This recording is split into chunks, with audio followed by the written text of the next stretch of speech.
Morning, everyone. Today I'm going to talk about a special new topics, mirrors and lens. And today we'll talk about mirror, and next time I'm going to talk about lens. So mirror, especially this is we're going to talk about specific mirror called spherical mirrors. Right? So spherical mirror is nothing but you have a big circle, and then the part of this circle's gotta be your meters. That's why it's called spherical meter.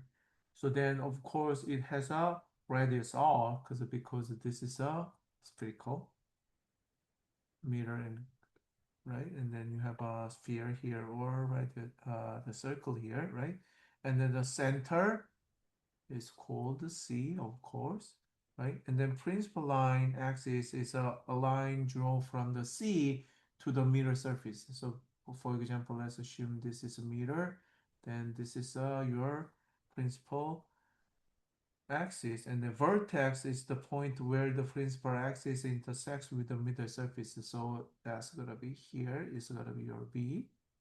And the focal point F and the focal length X, small f, and we're gonna talk about it in the next slide. So this is the basic idea again of a spherical mirror, right? Again, you have a circle with a radius r, and the center of the circle is called C, and then this is a vertex, and then this is a principal axis.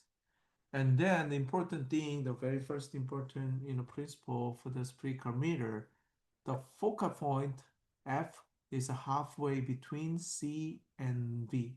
So this is your always a focal point. So in other words, your focal point is a R over 2, right? And then now the first mirror I'm going to talk about is a concave or converging mirror. You have to focus on their name carefully. So it's sometimes called concave because of its shape, and or sometimes it's called converging mirror because of how the light reflected, right? So I can give you the picture, and then this is called concave because of its shape, and then converging because all light will be converged to this focal point. So basically, this is a meter, so make sure we're gonna use this side of the meter, but the other side is gonna be in general wood or other, plastic, right? So we don't use this side, right? Okay, so this is the meter side, and then that means your object or your face will be this side. And then you will see your face using the meter side here, right? And then so next one is this is a convex and diverging mirror, right? So again, you have a convex because of its shape. Again now, because we gotta use this side of the mirror, and then this side is a kind of a wood, right? And then your face will be this side. But even though this is we gotta use this side of the mirror, again, because this is a spherical mirror, we have a big circle, we have a center of the circle, we still have the focal point, which is the midpoint between vertex and the center. Okay, so this is called convex and diverging mirror because the light will be reflected all direction, right? So it's gonna diverging to everywhere. So that's why its name is a convex because of its shape, or diverging mirror because of its way to reflect this light. So the most important thing is a ray diagram. I'm gonna give you the example. So basically, whenever you draw the ray diagram, you're supposed to draw two lines.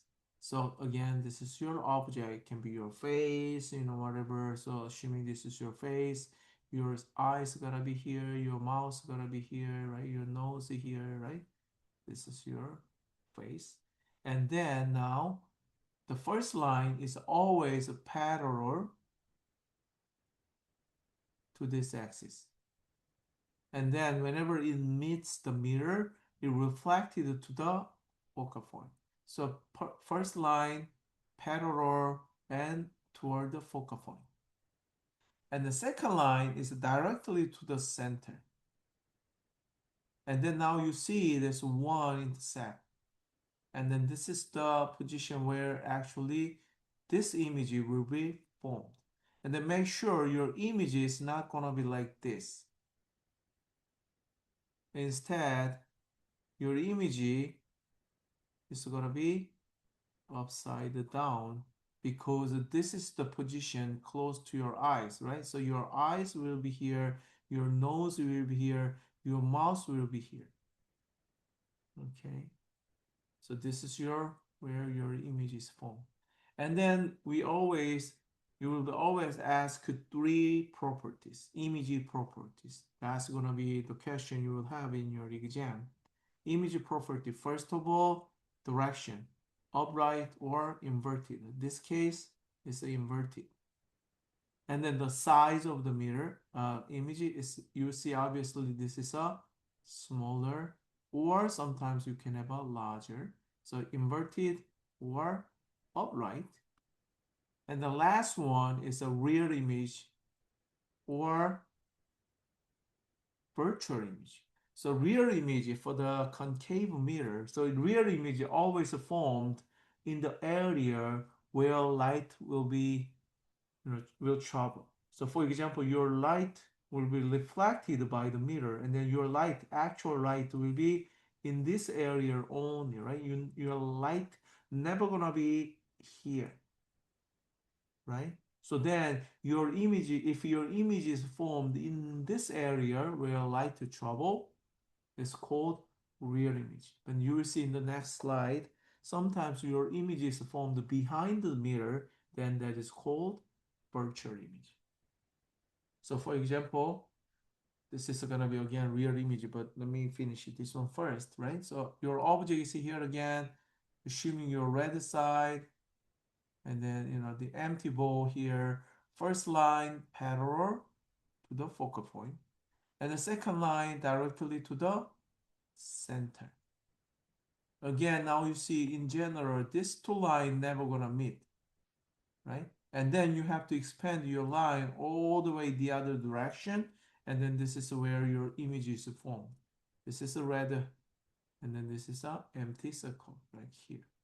So then now image property, larger, upside down, so inverted, and then it's a real image or virtual, because again your light, this mirror will be in this area and your image is formed in the same area, so your image is a real. And the third one, so now if your object is inside the focal point, now you see the first line parallel, right? And then reflected to the focal point. And the second line directly to the center, and then you will see these two lines never gonna meet, right? It's spreading out, right? The angle is spreading out. Then you have to expand your line all the way the other direction. Then now you see your image is formed here, which is a larger, right? And then this is a upright. And then now your image is formed behind the mirror, so it's a virtual image, right? So again, if your image is formed behind the mirror, that is a virtual, because your actual light never gonna be in that area, right?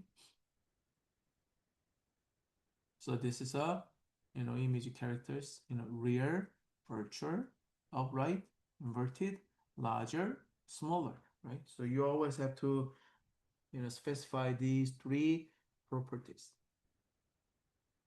Okay. And then now we have a convex mirror. So of course your image is gonna be in this side of the mirror because you will use this side. The rule is the same. First line parallel directly to the focal point. Your focal point here is badly drawn because your focal point is always where halfway between C and this V point, right? But assuming this is correct, so this is your first line, and the second line is directly toward the center, and then this is where your image is formed. So the first one, image size is smaller, image direction upright, and then image is formed behind the mirror. So this is a virtual. Now, if assuming you have an object, which is placed the 25 centimeter in front of the concave mirror, so you can draw your concave mirror, which looks like this, right? And then now this is your principal line, right? And then let's assume this is your C, and then let's assume this is your focal point. So they said the C is a 20. This is 20, so this is roughly 10. And then your object is placed to 25 centimeters. So because this is a 20, you need a half of a 10, right? This is gonna be another 10. So this is gonna be your another 5 where your object is. So you draw your object, right? And the first line is a parallel to the, and then reflected to the focal point. Second line is directly to the center. So this is where your image will be formed. So the image is like this. So this is a real image because it's the same side of the mirror and then smaller and inverted. You see the differences here. I used this side, right? I placed my mirror this side, but basically your answer must be same if you place your mirror to the right side. And the second case, similar thing, C is a 20, right? And then your object is, again, this is a concave mirror, and then object is a 15 centimeters. So then let me use this picture. So basically this is a 20, and the focal point, of course, is halfway. So your object is placed in the middle point. Again, first line, parallel, reflected to the focal point. Second line, directly to the center. So then this is where your image will be formed. You see, obviously, size is bigger. This is inverted, and then image is rear. Why? Because it's the same side of the mirror. Okay, so this is it. So you because in the exam you will be asked to draw this actual ray diagram as well as identifying image properties. So make sure you practice this one, and then make sure your exam will be soon, which will be chapter 16, 17, and these special topics. And let me know if you have any question. You can send me email. Thank you.